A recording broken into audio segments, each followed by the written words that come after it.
हिंदुस्तान के अंदर एक इलाका है अमृतसर, तुसी सुनिया भी होना अमृतसर। उत्थे दे एक बहुत वड्डे वली कामिल हाजी इस्माइल अमृतसरी रहमतुल्लाह अलैह ना बाबा जी मदीना शरीफ गए। कित्थे गए? गल बड़ी सुनने वाली। हाजी इस्माइल अमृतसरी रहमतुल्लाह अलैह मदीना शरीफ गए तो फरमाते ने भी जिस होटल ते मैं खाना खाना ना, एक दिन मैं खाना खान बैठा तो मदीने की बिल्ली भी मेरे कोल आके बह गई। सुभान अल्लाह। सुनियो गल, मदीने की बिल्ली मेरे कोल आके बह गई तो मैं उन्होंने भी नाल बिठा के ना खाना खवाया कि मैं आख्या मेरे महबूब दे शहर की बिल्ली है, मदीना शरीफ की सोहने दे शहर की मदीना पाक दी गलियां दी बिल्ली है। मैं उहदे नाल मुहब्बत की, प्यार किया जनाबे वाला। फिर उन्होंने खाना भी खिलाया। कहते ने जदों खाना खिलाया दूसरे दिन फिर मैं उस होटल ते बैठा तो फिर बिल्ली आ गई। फिर उहदे नाल प्यार किया। 3 दिन तक ना बिल्ली आती रही। जदों 3 दिन होए ना तो मैं दिन में सोचिया, ख्याल किया, मैं क्या भी वेखो बिल्ली लगता मेरे नाल मनूस हो गई है, मेरे नाल इन्हूं मुहब्बत हो गई है, प्यार हो गया तो मैनू भी ये बड़ी मुहब्बत है। मदीना शरीफ की बिल्ली है। तो 3 दिन मेरे बाकी सन। हाजी इस्माइल अमृतसरी रहमतुल्लाह अलैह फरमाते ने मैं ज़हन में सोचिया, तवज्जो करियो, मैं ज़हन में सोचिया भी 3 दिन रह गए ने मेरे मदीना शरीफ, तो जदों मैं वापस हिंदुस्तान जाना तो मैं बिल्ली भी नाल ही लै जानी है, मैं बिल्ली भी नाल ही लै जानी है। मेरे वास्ते एजाज़ होवेगा, खुश नसीबी होवेगी कि महबूब दे शहर की बिल्ली मैं अपने नाल लै गया। बाबा जी हाजी इस्माइल फरमाते ने जे ज़हन में सोचिया, ज़हन में ख्याल आया ना, ख्याल, तो बिल्ली ने खाना छड़ दिता। हाय हाय हाय। अजे ज़हन में सोचिया भी मैं बिल्ली नूं नाल लै जाना तो बिल्ली ने खाना छड़ दिता। खाना छड़ के बिल्ली टुर गई। कहंदे ने मैं आख्या पता नहीं इनू की होया। कहंदे ने दूसरे दिन मैं गया तो वेख्या तो बिल्ली नबी पाक दियां जालियां नाल चिमट के ना बैठी हुई सी। तो कहंदे ने मैं सोचिया भी यह बिल्ली तो जनाब इत्थे वे खाना खान नहीं आई। आंदे ने दूसरे दिन वेख्या सुबह शाम जाना मैं नबी पाक दे मुआजा शरीफ दे कोल तो वेखना तो बिल्ली उत्थे ही। तो मैं ज़हन में सोचा मैनूं लगदा कि बिल्ली का असल ठिकाना इत्थे ही है।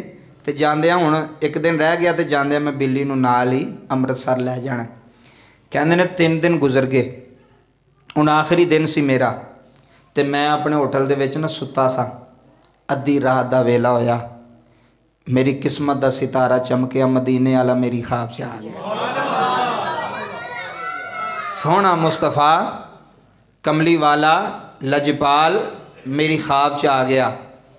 करीम नबी लजपाल नबी जो ख्वाब च आए ना तो आके कहन लगे इस्माइल जी हजूर। फरमाया किधर जाना है? जी हजूर सुबह टुर जाना है, अज आखिरी रात है। तो हजूर फरमान लगे भी कलियां जाना है? हाय हाय हाय, कलियां जाना है?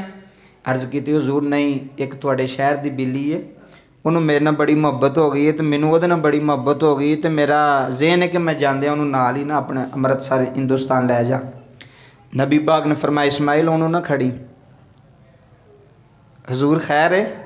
नबी करीम रऊफ रहीम सल्लल्लाहु अलैहि वसल्लम ने फरमाया जिस दिन का तू सोचिया ना मैं उन्होंने लै जाना उन्हें खादा कुछ नहीं। हाय हाय हाय। और यार दे शहर दियाँ बिल्लियां दा भी यार ये मकाम, महबूब दे शहर दियां जिस दिन का तू सोचिया ना मैं बिल्ली नाल लै जानी, उन्हें कुछ खादा। 3 दिन हो गए ने तो मुसलसल मेरे रोज़े दी जालियां दे नाल लिपट लिपट के आंदी सोहणिया अपने गुलाम नूं आखो मैनू नाल ना खड़े, मैं भुखी रह लवांगी, तेरा दर छड्ड के जाना, तेरा दर छड्ड के जाना। हजूर मैं रोटी वास्ते नहीं सा गई उहदे कोल, मैं लालच वास्ते नहीं सा गई, मैं तो तेरा मेहमान समझ के उहदे कोल जांदी रही हाँ।